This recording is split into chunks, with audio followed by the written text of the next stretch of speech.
Muy buenos días, queridos hermanos, buenos días a todos, buenos días a todos los amigos que también nos sintonizan, están conectados el día de hoy para compartir en este espacio que ha dispuesto la Iglesia al Cordero de Dios para compartir de la palabra del Señor, de la maravillosa, poderosa, milagrosa y sobrenatural palabra del Señor. El día de hoy vamos a empezar una serie. La semana pasada finalizamos la primera serie de este año, que es la serie perdón, la serie de la oración. Hoy vamos a estar compartiendo una nueva serie, una serie del libro de Ruth. Es un libro del Antiguo Testamento, es un libro donde vamos a empezar a ver personajes reales, haciendo y teniendo problemas reales y recibiendo la maravillosa ayuda de un Dios real, que es lo que quiere resaltar este mensaje. Este libro es un libro histórico, como le dije, del Antiguo Testamento. Es un libro, uno de los dos únicos libros del Antiguo Testamento que lleva titulado por nombre de mujer. El otro libro es el libro de Esther. Este libro es, podríamos llamarlo una pequeña gran historia de amor. Nada que ver porque hoy es 14 de febrero. Es el contexto del libro, una pequeña gran historia de amor. Podemos decir que es la Cenicienta del Antiguo Testamento, y con dos personajes principales, que uno es Ruth, una mujer moabita que enviudó, aparentemente infértil, y por el otro lado Boaz, un hombre judío, maduro y de una posición económica respetable, una posición económica buena. Estos dos personajes, bueno, se enamoran, y a pesar de todas las circunstancias y todos los que los rodean, algunos malos consejos de personas cercanas también, a pesar de todo eso, Dios lo resuelve todo para que ellos se enamoren, se casen y del fruto de ese matrimonio tengan un hijo y nos pongan por su nombre Obed.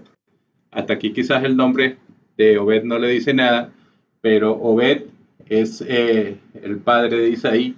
Isaí, el padre de alguien que seguramente ya debe empezar a sonar, es el padre de David, David el padre de Salomón, y así sigue todo el linaje, así sigue toda esta línea genealógica desde entonces de Ruth por la tribu de Judá para llegar al más grande, al maravilloso, al león de la tribu de Judá, a nuestro Señor Jesucristo. De ahí la importancia de esta mujer en la Biblia, de ahí es porque sea nombrada en el linaje de Cristo, en los evangelios. Por eso es que este libro tan maravilloso vamos a empezar a estudiarlo por estas próximas 4 semanas. Son 4 capítulos que tiene este libro. A través de esta historia seguramente vamos a sentirnos identificados no solamente con el escenario que rodea toda esta historia, sino también con las circunstancias que están alrededor de ese escenario, las circunstancias que pasan en esta historia. Seguramente la vamos a ver reflejada y vamos a conseguir similitud, no solamente con lo que pasa a nivel mundial, sino específicamente y más puntualmente con lo que acontece en nuestro país. Cosas como la crisis, hambruna que hubo en ese tiempo, un pueblo apartado de Dios, adorando otros ídolos, gente migrando, en este caso ciudades, pero en nuestro país sucede mucho la migración hacia otros países, mente migrando, pero sin la dirección ni bendición de Dios. Esto muchos vamos a ver similitudes con las cosas de nuestro país, y va a ser la palabra de Dios, va a ser el rema de Dios, va a ser el Espíritu Santo mismo en que cada uno de nosotros nos llegue y nos encamine a tener las conclusiones y las enseñanzas que este libro nos quiere dar. Entonces esta serie de estudios en tiempo, como todo el Señor, también es ideal, es perfecta para los tiempos en que vivimos. Vamos entonces, sin más de introducción, vamos a orar para poner todo esto en manos del Señor y que sea Él dirigiendo todo este mensaje, todos estos estudios. Vamos a poner esto en manos del Señor y empezamos de una vez con el mensaje del día de hoy. Padre, te bendecimos, Señor, gracias por este día, Señor, gracias por esta oportunidad, por este tiempo, Señor, Gracias porque nos traes palabras frescas, Señor, tu palabra que es poderosa, Señor, más punzante y más penetrante que espada de doble filo, Señor. Llega donde tiene que llegar, Señor, cumple el cometido que tiene que cumplir, Señor, y así lo hará esta vez, Padre. Padre, permite que este sea tu instrumento, Señor, que yo sea tu instrumento, que mis palabras sean sazonadas por tu espíritu, Señor, que seas tú quien dirige todo esto, Señor, y tú tratas con cada uno de nosotros de manera independiente, de manera individual. Señor, trata con cada uno de estos corazones que hoy y que en el transcurso del tiempo van a recibir este mensaje, Padre Santo. Tuyo es el poder, Señor, tuyo es la gloria, Señor, tuyo es el imperio, el reino, todo, Señor, por los siglos de los siglos. Amén. Entonces, mis queridos hermanos, vamos a empezar con el mensaje de esta semana. A mí me toca compartir esta semana el primer capítulo del libro de Ruth. Vamos a estudiar entonces el primer capítulo. El primer capítulo lo dividí en 3 partes. Permítame, voy a compartirle la primera parte. La primera parte le puse como subtítulo Enfrentando la realidad. Vamos a leer entonces Ruth, capítulo 1, vamos a leer de los versos del 1 hasta el 5. Dice la palabra del Señor. Aconteció en los días que gobernaban los jueces, que hubo hambre en la tierra, y un varón de Belén de Judá fue a morar en los campos de Moab, y él y su mujer y sus 2 hijos. El nombre de aquel varón era Elimelech, y el de su mujer Noemí. Y los nombres de sus hijos eran Malón y Kelión, efrateos de Belén de Judá. Esto es Israel. Llegaron pues a los campos de Moab y se quedaron allí. Y murió Elimelech, marido de Noemí, y quedó ella con sus 2 hijos, los cuales tomaron para sí mujeres moabitas. Una de nombre era Orfa y el nombre de la otra Ruth. Y habitaron allí unos 10 años.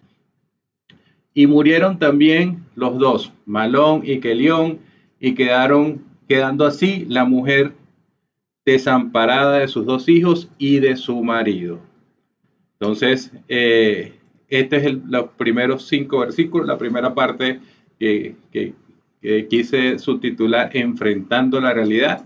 Y en esta primera parte vamos a ver 5 cosas de lo que leímos que resaltan rápidamente a la vista, que son 5 cosas o 5 características importantes de este primer pasaje.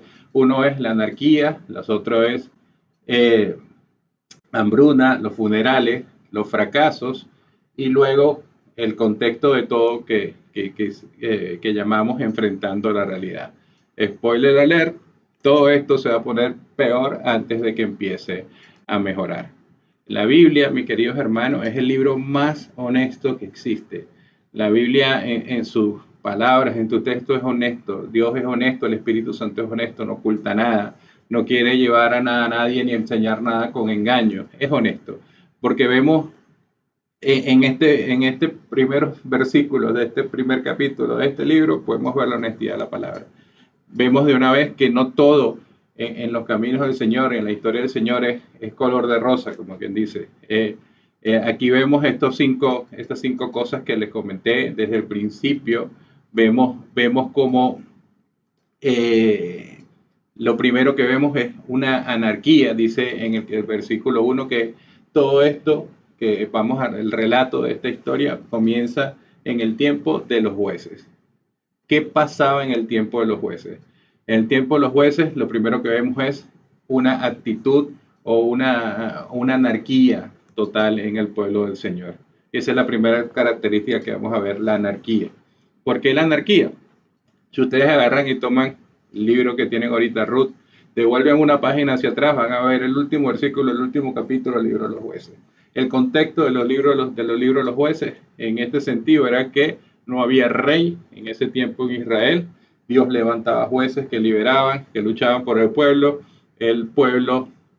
quedaba salvo de las amenazas, pero una vez que ese juez pasaba, venía el pueblo de Israel, como la burra el trigo, volvía a empezar a hacer lo mismo de nuevo, a su mal comportamiento. El pueblo de Israel hacían lo que era bueno a sus ojos, no a los ojos de Dios. Nadie se sometía a nadie, no se sometían a Dios, mucho menos se sometían a las autoridades, hacían lo que querían. Imagínense más o menos unos disturbios en la prisión de Tocorón, con los saqueos del Caracazo, más de repente una fiesta por el otro lado, todo eso junto era como una anarquía total y eso es lo que definía en ese tiempo la actitud de los hebreos que estaban como enloquecidos, ¿no? Los hebreos que estaban sueltos sin ningún sometimiento a nada y eso es exactamente lo que sucedía en el tiempo de los jueces. A esto los hebreos lo solían llamar libertad, su libertad, pero definitivamente no tenía nada que ver con libertad, sino que era algo que los estaba conduciendo, por el contrario, a la esclavitud y posteriormente a la muerte. El número 2 de estas 5 cosas, características que vemos al principio, es la hambruna total. El mismo versículo 1 dice que hubo gran hambre en ese tiempo. La mayoría de nosotros quizás podemos entender o ver o habremos experimentado en este tiempo de crisis o conocido gente que ha experimentado mucha hambre y hemos visto gente inclusive comiendo de basura, hemos visto cosas realmente tristes con respecto a lo que es el hambre en todos estos tiempos, pero lo que les puedo asegurar que ninguna hambruna que podamos haber vivido, experimentado o visto se puede comparar con la que describe el libro de los jueces. La hambruna de los tiempos de los jueces era una hambruna donde literalmente la gente en las calles caía muerta de hambre. Y lo irónico de esto es que en este relato de esta historia la gente vivía en Belén y Belén se traduce literalmente como casa del pan. Entonces imagínense, es como si el pueblo de Dios aquí en Venezuela estuviese muriendo entre los almacenes de Central Mairense, dentro de Macro, bueno, no ahorita, quizás hace 20 años atrás. La gente estaba en el lugar donde se suponía que debía estar el alimento, debería estar el pan, donde debería estar la comida. Allí debería estar, porque Belén era la casa del pan, ahí donde florecían las cosechas, donde la gente se alimentaba bien, donde Dios estaba prohibiendo y de repente Dios restringió la provisión en ese lugar. Ahora, necesitamos y entendemos de una vez que algo está mal cuando donde se supone que debe estar la comida no la hay. Donde se supone que Dios debe proveer, no provee, definitivamente hay algo que no está bien. Y ese algo que no está bien, debemos entender que cuando estas cosas suceden, muchas veces o lo que suele hacer la gente es decir que es un castigo de Dios, que Dios lo está castigando. Cuando Dios empieza a restringir o Dios quita algo. Y lo que siempre es bueno hacer en este caso, en vez de hacer esa conjetura, es preguntarnos si esto es una consecuencia del pecado. Si lo que está sucediendo es una consecuencia del pecado en mi vida o del pecado en el pueblo en general. En el caso específico del que estamos viendo del pueblo de Israel, era definitivamente responsabilidad del pecado en sus vidas, por lo que le estaba describiendo al principio en el libro de lo que sucedía en el tiempo de los jueces.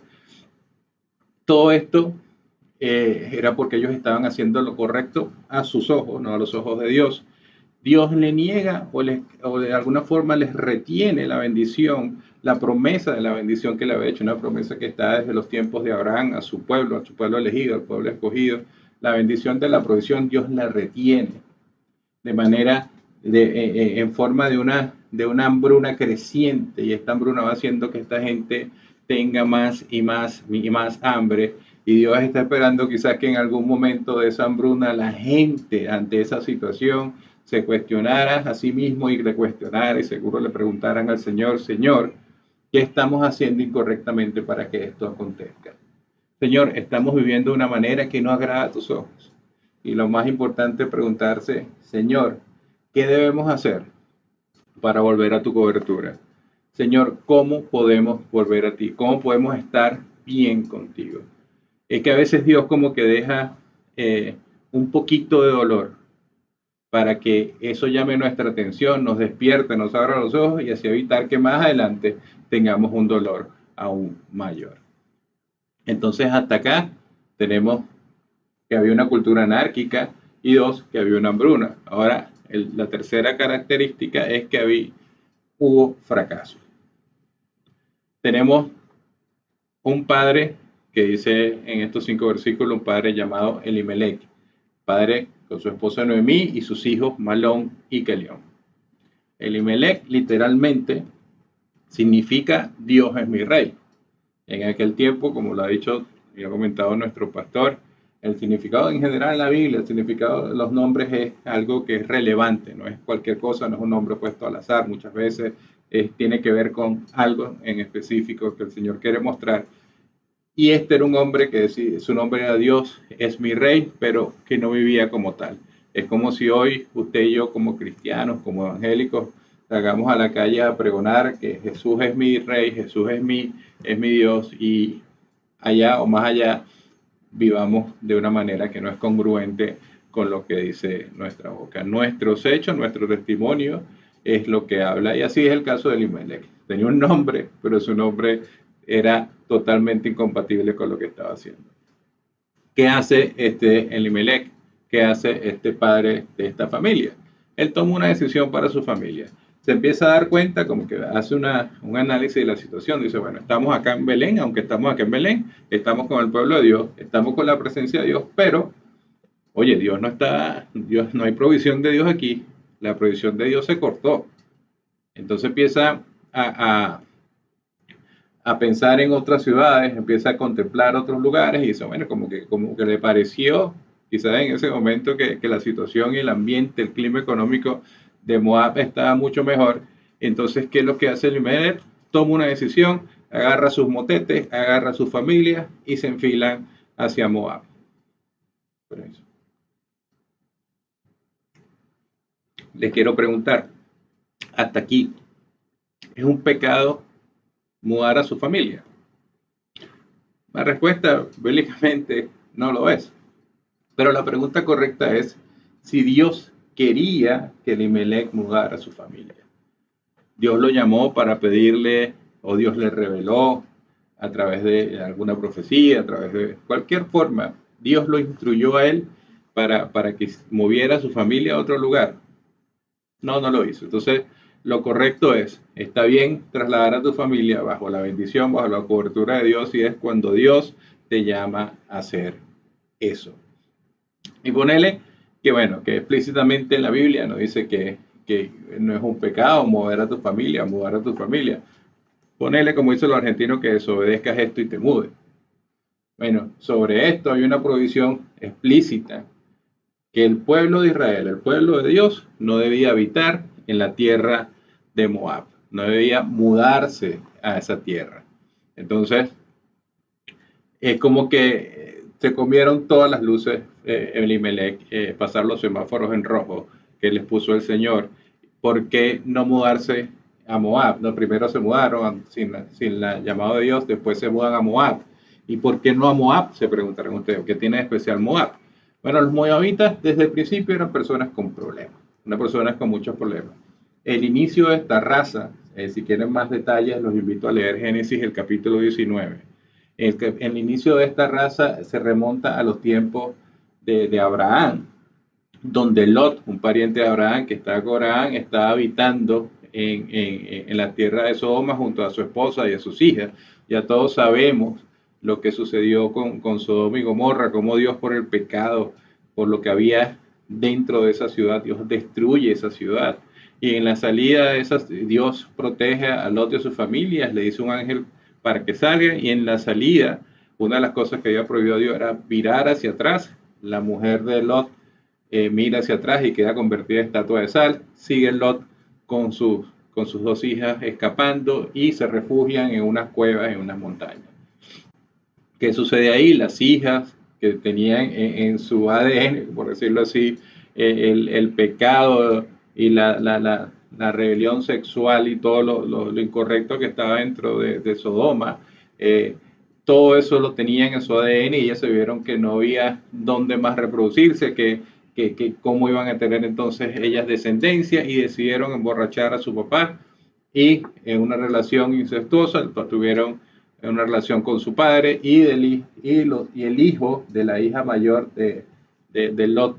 De esa descendencia vienen los moabitas. Los moabitas que desde el principio estaban llamados a ser enemigos del pueblo de Dios por todo lo malo que hubo en la generación, en la creación de esta raza. Entonces, esta gente desde el principio era gente que tenían unas dinámicas familiares bien complicadas. Había mucho pecado sexual en esa gente, gente que no solamente es que adoraba a un dios falso, sino que adoraban a un demonio que llamaban Kimosh. Dios le prohibió a su pueblo entonces específicamente que no se mudaran a este lugar y habitaran con esta gente. Y por encima de eso también les prohibió que se emparentaran con la gente de Moab. O sea, Dios sí fue explícito en esa prohibición. Todo el pueblo de Dios está en Israel. La presencia de Dios, que es el templo, está en Israel. La sinagoga, que podemos decir que puede ser la similitud o lo análogo al día de hoy a las iglesias que estaban en Israel y alrededor de Israel en ese tiempo. Todo estaba situado allá, la presencia de Dios estaba allá. Por el contrario, en Moab no había ni iglesia, no había ni presencia de Dios, no había pueblo de Dios, no había enseñanza bíblica, no había oración, no había nada de eso. Y he aquí el fracaso de Elimelech. Bíblicamente es un fracaso. Elimelech trasladó a su familia, lo que implicó que su familia y él estuvieran ahora lejos de la presencia de Dios, siendo ellos del pueblo escogido por Dios. Y Elimelech lo que pensó, o lo que armó en su cabeza Elimelech, ahí sí creo que vamos a conseguir similitudes en muchos de los que hacen los hombres en estos días. Elimelech solo pensó en la parte económica. Elimelech solo consideró la parte del alimento físico. Elimelech con muchos hombres dice, bueno, mi responsabilidad es proveer, pero yo lo que proveo, entonces en esa casa yo llevo la comida para esa mesa, en la comida en la mesa la pongo yo, y para eso, y con eso él entendía que estaba haciendo la provisión, y esa es la provisión económica, la provisión terrenal, pero Elimelech no consideró la provisión espiritual. Elimelech alejó a su familia de la presencia de Dios. ¿Cuántos hombres hay que piensen hoy de esa manera? Por eso Elimelech, visto desde la concepción bíblica del pueblo del Señor, Elimelech es un fracaso. Yo quiero hablarle en este punto entonces a los que como Elimelech son esposos y padres. Esposos y padres, el Señor quiere a través de esta enseñanza y es palabra del Señor para ustedes. El Señor quiere que ustedes, esposos y padres, amorosamente, fielmente, constantemente y piadosamente lideren a sus familias. Si tú no lo haces, nadie más lo va a hacer. Es tu responsabilidad, tu esposa, es tu responsabilidad, tus hijos. No es responsabilidad más, ni es tu responsabilidad. Ellos, además de ser tu bendición, son también tu responsabilidad.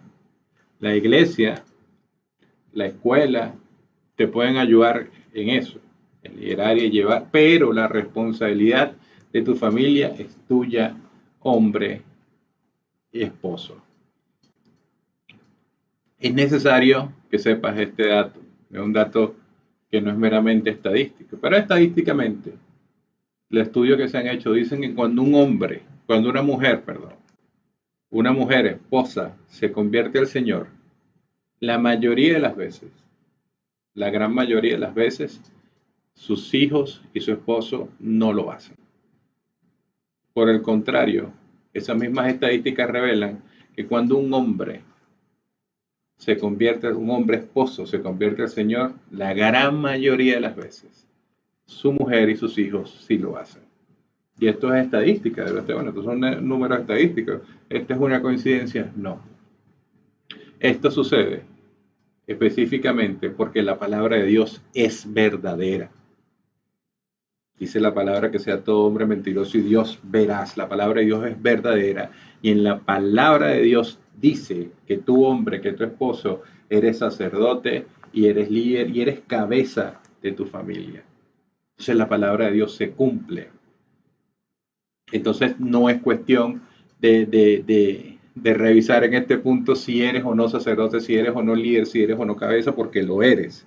Es cuestión de entender y es cuestión de cuestionarse si eres o no un buen líder, una buena cabeza, un buen sacerdote de tu hogar.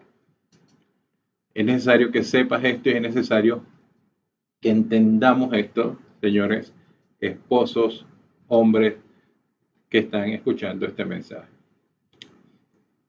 Los hijos de Elimelech estaban seguramente, bueno, obviamente estaban en edad para casarse y se supone que en ese tipo de decisión tú como padre debes estar involucrado en esa decisión de tus hijos.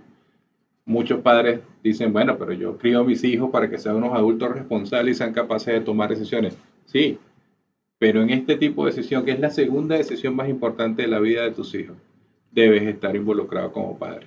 Porque si bien son adultos y si bien pueden tomar decisiones, no, tus hijos no tienen ningún tipo de experiencia en lo que respecta al matrimonio. Y como le dije, esta es la segunda decisión más importante de la vida de tus hijos, porque la primera decisión más importante en la vida no solo de tus hijos, sino de todos, es a quién adoras. Entonces, hombres y padres deben estar involucrados en esta decisión.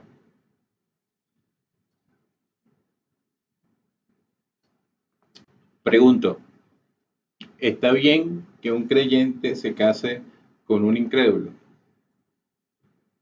¿Sí o no? Déjame volver a preguntar y déjame volver a preguntar. La palabra de Dios siempre ministra primero al que la da. Dice, la pregunta es, ¿está bien que un creyente se case con un incrédulo? La respuesta es no. La Biblia es muy específica y muy contundente. Esto es no. No, no está bien y no es un tema que diga, bueno, que esta muchacha para mi hijo de repente, bueno, ella no es creyente, pero bueno, vamos a ver si esto es lo que Dios quiere y vamos a orar. No, es no. La respuesta es no. No es un tema que te pongas a orar por eso, no es un tema que vamos a analizar. No, no está bien y punto y se acabó, dice el Señor. Así que no permitas que tus hijos miren hacia allá ni que prendan la luz de cruce para cruzar por ese lado porque no es lo correcto. ¿Qué es lo que dice la Biblia entonces? Gracias padres y esposos. Volvemos al punto de qué es lo que dice la Biblia del pueblo de Dios casándose con los moabitas, haciendo el enlace con este mensaje. Deuteronomio 7.3 dice lo siguiente, dice en Deuteronomio 7.3, y no emparentarás con ella. ¿Qué dirá eso en el hebreo, en el antiguo griego? No, es lo mismo, no emparentarás con ella. Dice la palabra de Deuteronomio 7.3, no emparentarás con ella, no darás tu hija a su hijo, ni tomarás a su hija para tu hijo. Más o menos, eso es lo que dice el Señor. No. Le dijo al pueblo de Israel, no emparentarás con los moabitas, cosas que hicieron los hijos de Elimelech. Muchos de los historiadores o algunos de los historiadores comentan que una de las cosas que atraía, solía atraer como a los hijos de Elimelech, a los hombres hacia las mujeres de Moab, es porque, como dicen los griegos, porque esta mujer era muy hot, esta mujer era muy caliente. Pero si esto es así, esto le da un punto válido a lo que dice el Señor. El punto del Señor es, si estas mujeres son calientes, para caliente el infierno, no es el infierno, no ellas. No se casen con mujeres, no se parenten con mujeres de Moab. Vamos a ver un poco más de esto en Deuteronomio 23.3. ¿Qué dice Deuteronomio 23.3? Dice, no entrará amonita ni moabita en la congregación de Jehová, ni hasta la 10ª generación de ellos. No entrarán en la congregación de Jehová para siempre. Es como si Dios se asomara y dijera, hey, muchachos, muchachos solteros de Israel, no se casen con mujeres de Moab, no se casen con esas muchachas. Y los muchachos solteros de Israel con sus hormonas bien alborotadas dicen, ¿y si hipotéticamente lo hiciéramos? ¿Qué pasa? El Señor les dice, bueno, tú y tu familia no podrán entrar en la congregación, en la presencia de Dios por 400 años. ¿Por qué? Porque habla de Dios de 10 generaciones. Las generaciones se entienden alrededor de 40 años, son 400 años. Eso es un montón de tiempo. Y ahí dice el Señor, para ser más específico, para siempre.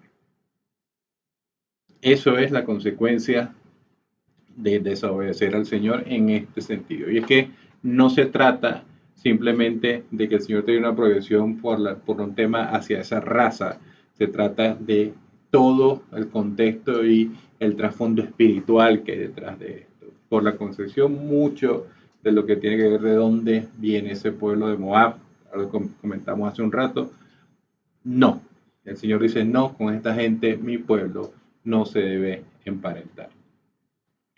Entonces, hablando de fracaso, que es la tercera característica, podemos ver que Elimelec, como líder, como padre, falló, sus hijos Malón y Kelión, desobedeciendo la palabra del Señor, emparentándose y casando, tomando como mujeres, como esposas a moabitas, también fracasaron. No son simples entonces selecciones o elecciones de vida, estos son fracasos. Ahora a ver, me dirijo a los hombres solteros. Hombre soltero joven, hombre soltero joven. Permíteme hacerte una pregunta. ¿Qué tan lejos de lo que hemos visto, qué tan lejos crees que estaba Belén de Moab? Déjame darte una pista. Dice los historiadores y los mapas antiguos que digamos que entre Belén y Moab, a través del desierto, hay una distancia de alrededor de 65, 70 kilómetros entre estas ciudades. ¿Crees tú, como hombre soltero, que podrías hacer este viaje a pie para encontrar una mujer que ame al Señor? Hacer este recorrido por el desierto. No pareciera imposible, ¿verdad? Un recorrido quizás de varios días o un par de semanas caminando a pie, pero un recorrido que está enfocado en buscar ahí a una mujer que ame al Señor, una mujer del pueblo de Dios. Eso sería tomar el camino hacia donde deberías ir, pero lo que en realidad sucedió en aquel tiempo y sucede en este tiempo, que así como los hijos de Elimelec, los hombres solteros tomarán a quienes estén más cerca y enfrente de ellos, y por razones muy diferentes a las espirituales y a los temas que nos indica el Señor. Tomarán a las mujeres que están ahí, en vez de tomar el camino largo y difícil de la voluntad de Dios, muchos hombres tomarán y siguen tomando a las mujeres que están al frente de ellos, a la mujer que está más cercana, sin importar si son una mujer o no del pueblo de Dios. Así que, hombre soltero, si tú amas, sirves y adoras a Dios, debes procurar encontrar una mujer que ame, que sirva y que adore a Dios. ¿Para qué? Para que juntos amen, sirvan y adoren al Señor. Y como fruto de eso tendrás unos hijos que ¿qué? Unos hijos que amen, sirvan y adoren al Señor, porque ese es el camino, ese es el plan del Señor, esa es la voluntad del Señor. Esa es la palabra que tiene para ti, hombre soltero, este mensaje el día de hoy. Entonces, de las 5 cosas, hemos visto hasta acá 3 cosas, que en la anarquía vimos la hambruna, vimos los fracasos que vamos a ver, y ahora la 4ª cosa que vamos a ver son los funerales. Todo esto en los primeros 5 versículos de lo que describe esta historia. Elimelec, el padre, murió. Malón y Kelión murieron. Ninguno de los hijos de Elimelec, ni Malón ni Kelión, tuvieron hijos. Por lo que entonces también el apellido de esa familia murió. Entonces murieron estos hombres. A ver, pregunto, ¿por qué se mudaron ellos de Belén en primer lugar? ¿Por qué decidieron ellos mudarse, salir de Belén en primer lugar? Por la situación que había en Belén, ellos no querían morir. ¿Y qué les pasó? Que murieron. Irónico, ¿verdad? Pero entonces se mudaron a Moab y murieron. La clave entonces, mis queridos hermanos y amigos, es caminar en la voluntad de Dios. Cuando caminas en la voluntad de Dios y con la confianza que estás experimentando la voluntad de Dios, también vas a experimentar la provisión de Dios. Porque dice la palabra del Señor que Dios nos proveerá con todas las cosas que necesitemos. No algunas, todas las cosas que necesitemos nos proveerá el Señor. Amén. Entonces ellos, cuando digo ellos, los hijos de Elimelec no tuvieron en consideración estas cosas. Ni los hijos ni Elimelec. Entonces, a raíz de esto, como consecuencia de esto que tenemos aquí, tenemos 3 funerales. Imagínense la vida de Noemí, o el trajín de Noemí, todo lo que experimentó Noemí. Noemí vistiéndose de luto porque murió el esposo, Noemí vistiéndose de luto de nuevo porque murió uno de sus hijos, Noemí vistiéndose de luto de nuevo porque murió su otro hijo, entendiendo todo lo que significaba el proceso de duelo y significa, es una tradición en el pueblo judío que son por lo menos 30 días de dolor intenso que experimenta la familia y la gente que tiene una pérdida de un familiar. Uno tras otro, fueron muriendo. Entonces, además de todo esto, Noemí experimenta todo esto y sola, porque Noemí no está en Moab, está en Moab, perdón, no está en Belén. En Moab no hay ninguna mujeres creyentes que puedan orar por ella, acompañarla, que puedan hacer, rodearla y protegerla como un ministerio de mujeres. Ella está absolutamente sola, porque una mujer viuda sola y sin sus hijos está sola. Entonces, a Noemí, a Ruth y Orfa, tres mujeres viudas, les toca lo que es el subtítulo de esta primera parte, enfrentar la realidad. La realidad que están solas, desamparadas porque sus esposos no tuvieron planes para con ellas. Sus esposos vivieron en lo inmediato y no vieron más allá. Sus esposos no tenían, como decir el día de hoy, no tenían ni seguro de vida, ni tenían inversiones, ni tenían unos ahorritos, nada para ellas. Y es que nosotros, mis queridos hermanos, y que específicamente nosotros los hombres, debemos planificar y debemos tomar en cuenta lo que es el bienestar de tu familia aún y cuando ya no estemos en este mundo.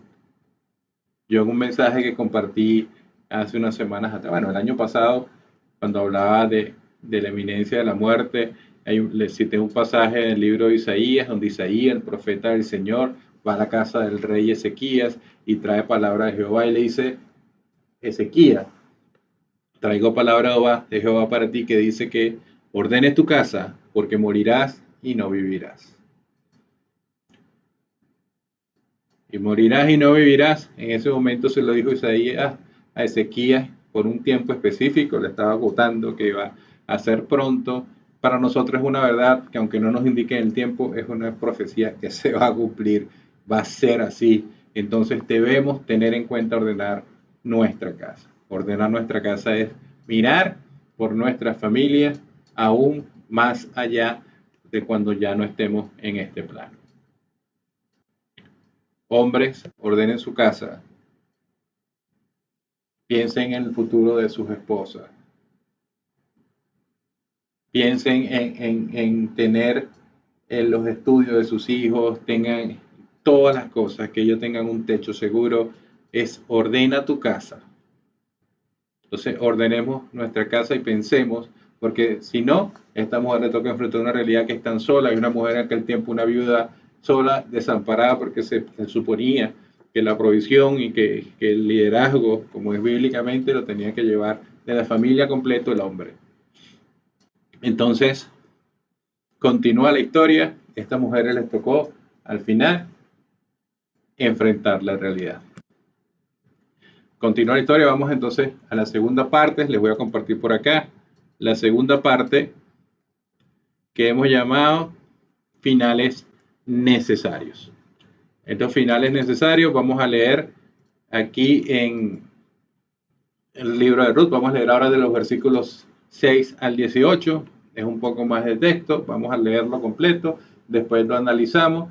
Y no importa cuánto texto sea, porque dice la palabra del Señor que la fe entra por el oír y el oír la palabra de Dios. Entonces vamos a leer Ruth capítulo 1, versículos 6 al 18. Dice, entonces se levantó con sus nueras, hablando de Noemí, y regresó de los campos de Moab, porque oyó que en los campos de Moab que Jehová había visitado a su pueblo para darles pan. Salió pues del lugar donde había estado y con ella sus dos nueras, y comenzaron a caminar para volverse a la tierra de Judá, esto es Israel. Y Noemí dijo a sus dos nueras, andad, volveos cada una a la casa de su madre, Jehová haga con vosotras misericordia como la había hecho con los muertos y conmigo. Os conceda Jehová que halléis descanso cada una de sus casas de su marido. Luego las besó y ellas alzaron su voz y lloraron y le dijeron, versículo 10, ciertamente nosotras iremos contigo a tu pueblo. Noemí respondió, volveos, hijas mías, porque habéis de ir conmigo. Tengo yo más hijos en el vientre que puedan ser vuestros maridos. Volveos, hijas mías, e idos, porque yo soy vieja para tener marido. Yo ya soy vieja para tener marido. Y aunque dijese, esperanza tengo, y esta noche estuviese con marido, y aún diese a luz hijos, perdón, y aún diese a luz hijos, tuvieron con ella, versículo 19, anduvieron pues ellas dos hasta que llegaron a Belén, y aconteció que habiendo entrado en Belén, toda la ciudad se conmovió por causa de ellas, y decían, ¿no es esta Noemí? Y ella les respondía, no me llaméis Noemí, sino llamadme Mara, porque en grande amargura me ha puesto el Todopoderoso. Yo me fui llena, pero Jehová me ha devuelto con las manos vacías. ¿Por qué me llamaréis Noemí?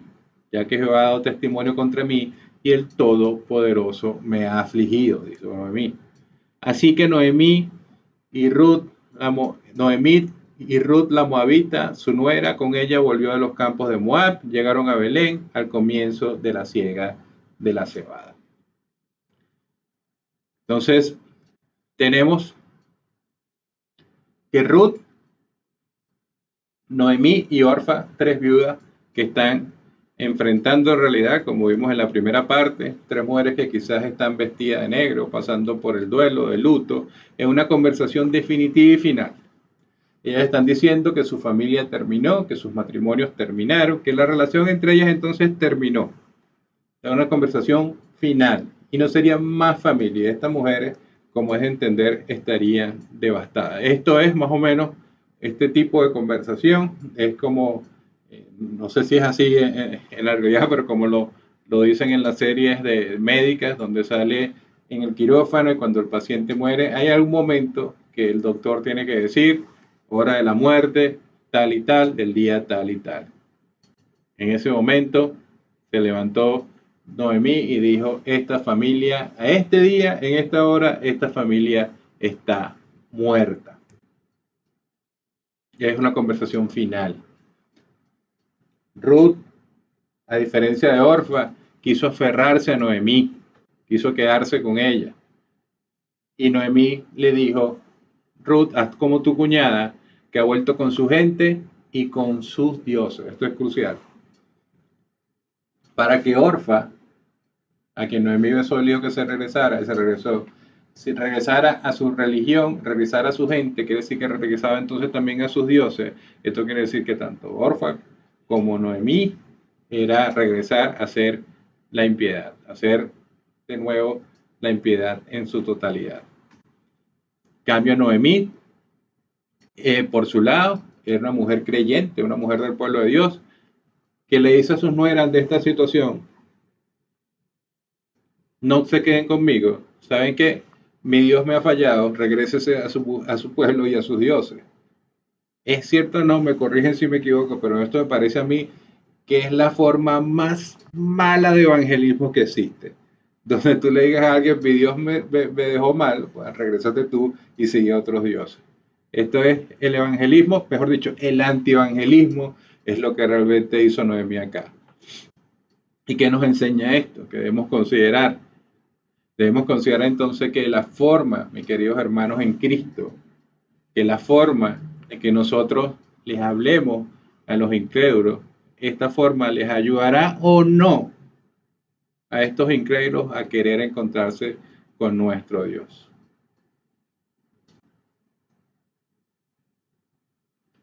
Sin embargo, con todo este antievangelismo total de Noemí, Ruth le responde. Y aquí le doy, esto está como para poner en la invitación de la tarjeta de matrimonio, ahí le doy las ideas. Dice, Ruth le responde a Noemí, porque a donde tú vayas, yo iré, donde tú te alojes, yo me alojaré, tu pueblo será mi pueblo y tu Dios, mi Dios. Esto es como que Ruth le dice a Noemí, Noemí, no solamente me estoy comprometiendo contigo, Noemí, me estoy comprometiendo con tu Dios.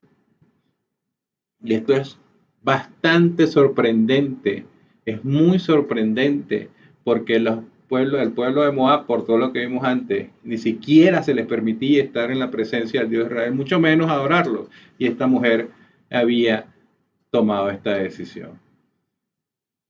Hay una frase que leí, que le quiero compartir, que me parece perfecta para definir el contexto de esta parte de los finales necesarios. Y es que para que el bien comience, el mal debe terminar. Para que el bien comience, el mal debe terminar. Y una de las formas que llega abruptamente a estos finales necesarios, o definitivamente estos finales necesarios, una de las formas de llegar hasta ahí es que en principio te hayas metido donde no te debiste haber metido, tomando decisiones que no debiste haber tomado, y entonces si algo fracasa. No importa que muchas veces, como muchas veces, eso puede comenzar muy bien, al principio puede parecer bien, pero para que el bien comience, el mal debe terminar, entonces eso va a fracasar. El ejemplo de eso en esta familia es que esta familia nunca debieron haber salido a Belén, nunca debieron ido a Moab y nunca debieron emparentarse los hijos de Elimelech con mujeres moabitas. Esto lo llevó a este final que están experimentando ahora. La decisión de Ruth de seguir a Noemí y de seguir a su Dios también implica un final necesario para Ruth. Es un final necesario de Ruth con Moab. Porque lo único que conocía Ruth en toda su vida era Moab y Ruth estaba renunciando, se estaba alejando de Moab. Entonces para Ruth hay un cierre literalmente con ese pueblo. Y este cierre de Ruth con Moab, hermano, es la marca del arrepentimiento y la conversión.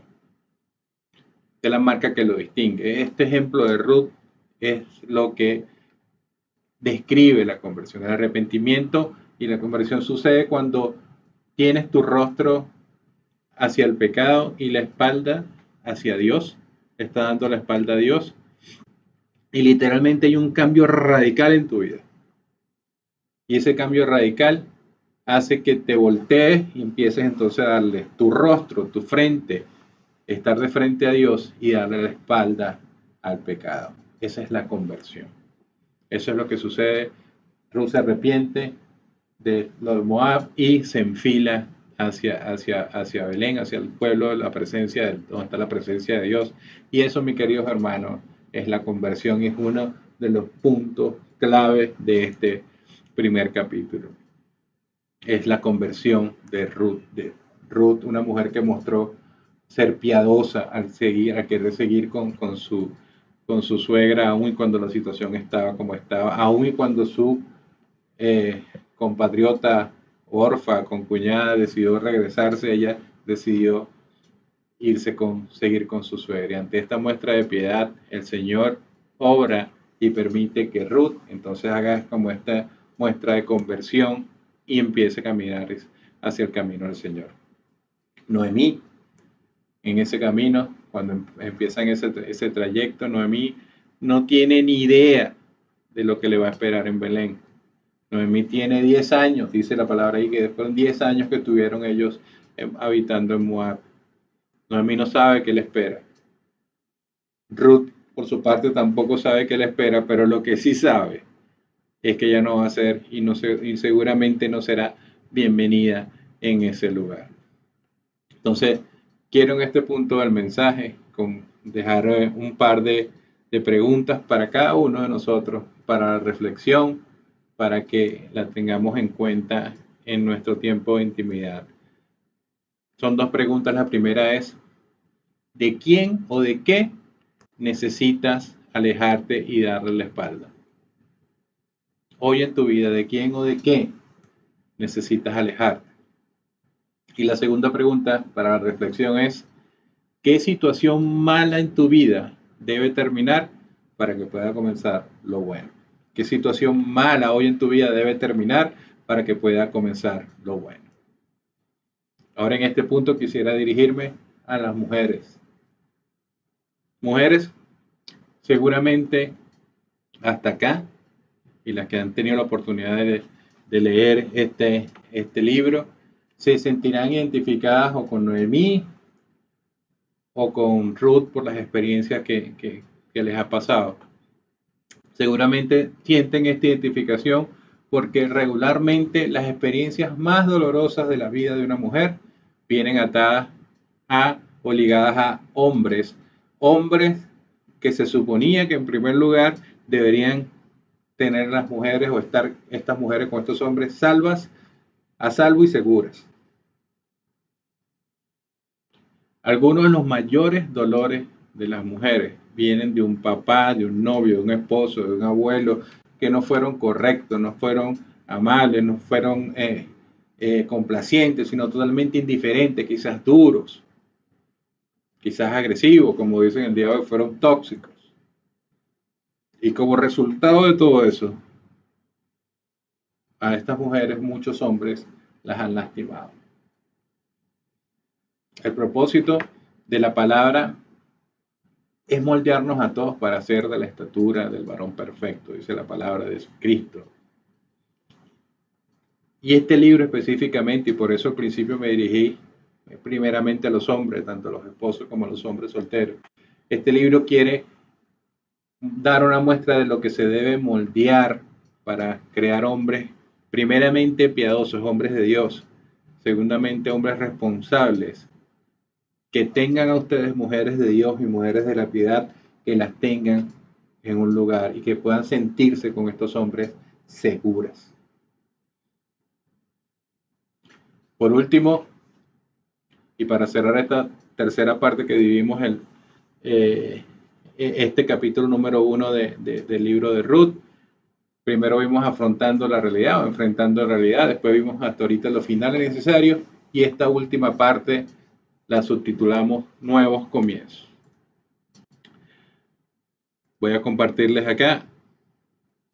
Ese es Ruth, los últimos versículos del capítulo 1 del 19 al 22.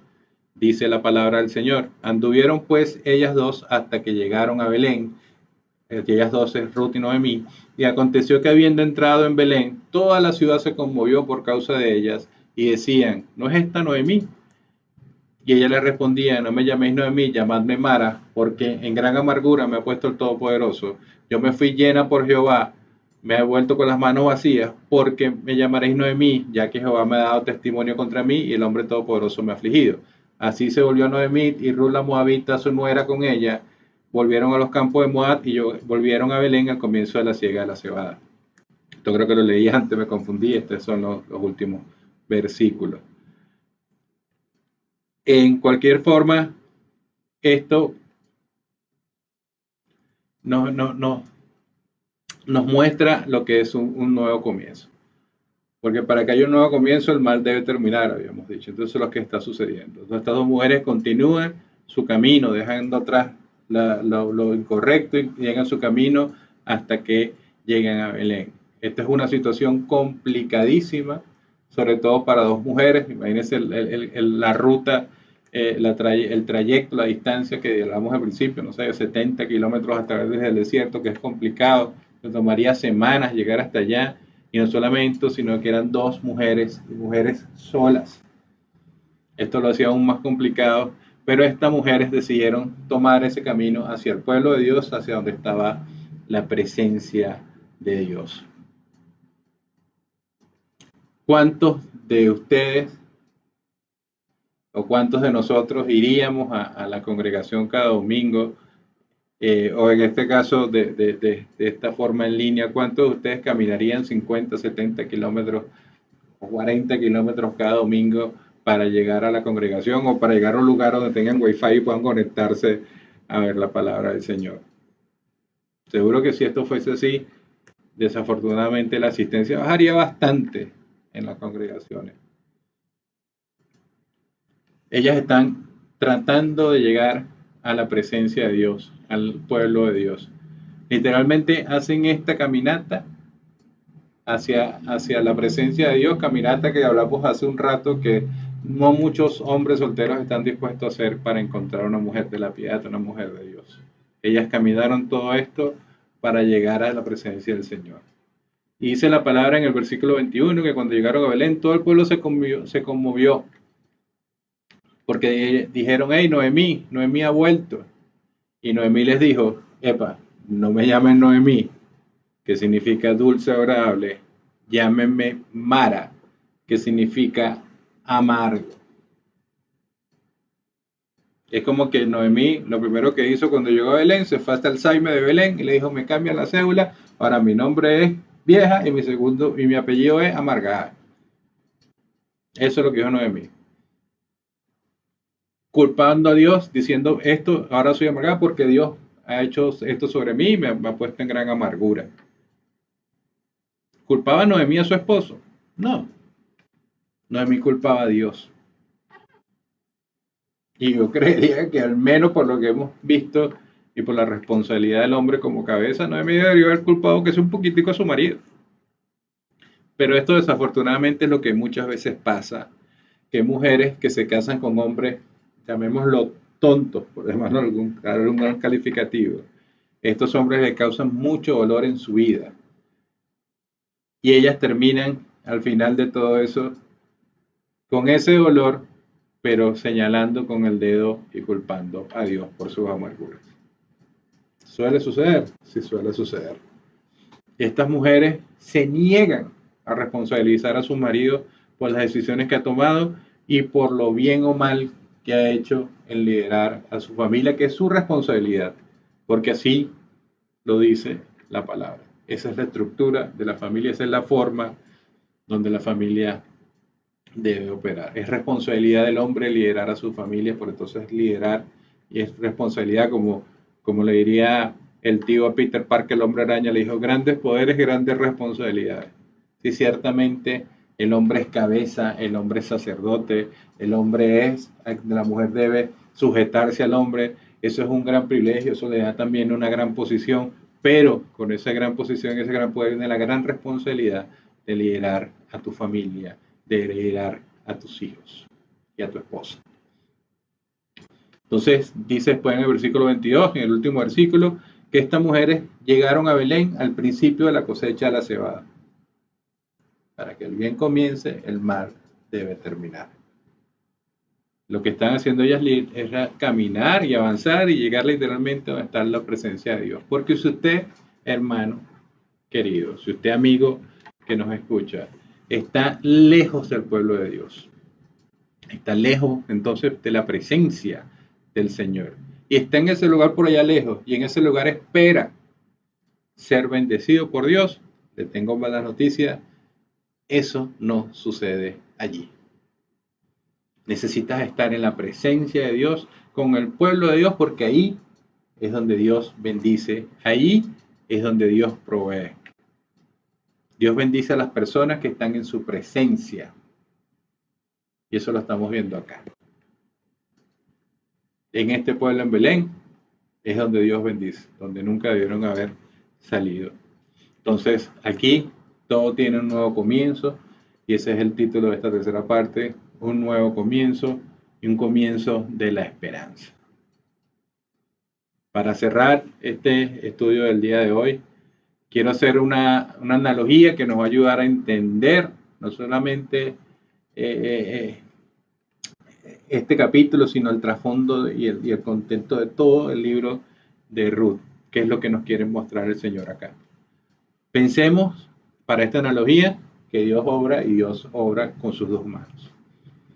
Dios tiene una mano, que es su mano visible, que es la mano de los milagros. Esta mano visible de los milagros es cuando Dios pone el dedo en la humanidad y hace cosas sobrenaturales, pasan cosas increíbles. Con esta mano milagrosa y visible del Señor es la que puso el dedo y se abrió el mar rojo, los ciegos sanan,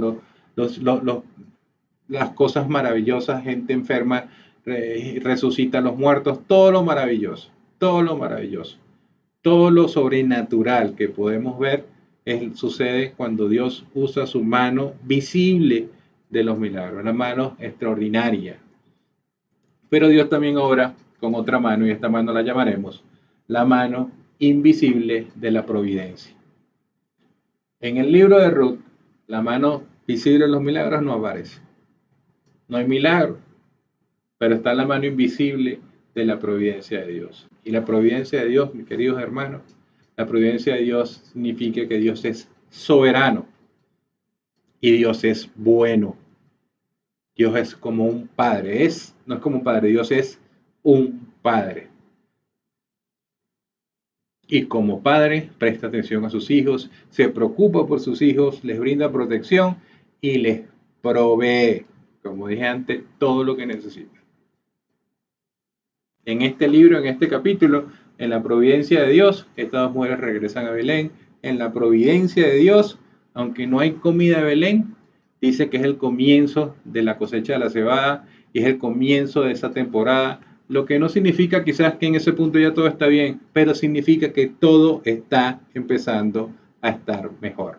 Todo está empezando a estar bien. Y esto es lo que el Señor nos dice el día de hoy. Para ti y para mí, que incluso cuando la vida sea tan dura, con tantos problemas, con tantas vicisitudes, cuando la vida sea muy oscura y estás luchando y sufriendo y por mucho que quieres avanzar, no puedes ni siquiera ver más allá de lo sombrío de crisis, de hambruna, de funerales. El Dios de quien soy y el Dios a quien le sirvo, ese sigue siendo soberano y bueno en todo tiempo. Y es posible que no escuches su voz, es posible que no veas la mano visible de sus milagros, pero debes mantener los ojos espirituales bien abiertos. Debes estar enfocado y tener la mente abierta y los ojos despiertos, porque su mano invisible de la providencia todavía trabaja y seguirá trabajando en tu vida. Oremos al Señor. Padre, gracias Señor por este tiempo, Señor, gracias por tu palabra, Señor, gracias porque nos ha permitido, Señor, compartir de este maravilloso pan de vida que es tu palabra, Padre de la gloria. Padre, quiero orar por los hombres, por los esposos, Señor, porque sean las cabezas idóneas, Señor, y correctas de sus familias, Señor, porque lideren correctamente a sus esposas, Señor. Sus esposas son un jardín, ellos son los jardineros, Señor, sus hijos, Padre. Mira tú, Señor, que hoy hay tantas familias de hijos que no conocen a sus padres, no conviven con sus padres, Señor. Permite que eso cambie con estos hombres de Dios, con estos hombres de tu pueblo, Señor, que tú estás forjando, moldeando para ser los hombres correctos. Padre, Padre, mira a los hombres solteros, a los jóvenes solteros, Padre de la gloria. Padre, llévalos por el camino correcto y mantén sus mentes en lo correcto, en el camino de la piedad, en el camino de la santidad, Señor, hasta que puedan elegir. Y si tú les provees, Señor, está en tu voluntad proveerle una esposa, Señor, que le elijan del lugar correcto, Señor, que sea una mujer de tu pueblo, Señor, que sea una mujer, como dice tu palabra, Padre de la gloria. Permite que ellos hagan la elección correcta, Señor. Padre Santísimo, Señor, mira a estas mujeres, Padre de la gloria, estas mujeres que muchas han sido maltratadas, que muchas han experimentado dolor en su vida por culpa de hombres, Señor, irresponsables, Señor, hombres que no han entrado en tu ley, hombres que no han respetado tu palabra, Señor. Mira estas mujeres, Señor, bendícelas, Señor, bendice sus hogares, bendice a sus maridos, Padre de la gloria, y permite que ese cambio, Señor, que esa vuelta, Señor, que eso maravilloso que puedes hacer tú, lo experimenten todas ellas en cada una de sus vidas, Padre de la gloria. Padre, te damos gracias, Señor, porque eres bueno, Señor, en todo tiempo, Padre, porque eres soberano, Señor, y porque eres maravillosamente espectacular, Padre de la gloria. Eres nuestro único Salvador, Señor, eres nuestro castillo, nuestra fortaleza, Señor, y en tu palabra, Señor, nos da felicidad recibirla, nos da gozo, Señor, porque sabemos que siempre hay una promesa, que siempre hay un triunfo, que siempre hay una victoria para cada uno de nosotros, lo que en ti creemos, Señor. Te servimos, te amamos y te adoramos, Padre de la gloria. Bendecimos tu maravilloso nombre en el poderoso nombre de tu Hijo Jesús. Amén y amén. Muchas gracias, mis queridos hermanos, gracias, mis queridos amigos, por este tiempo. Manténganse atentos para la próxima semana. Mi querida hermana Carmen Arcia va a estar compartiendo el capítulo 2 de este maravilloso libro de Ruth. Nos vemos la semana entrante. Que Dios los bendiga y que Dios los guarde y que tengan una bendecida semana.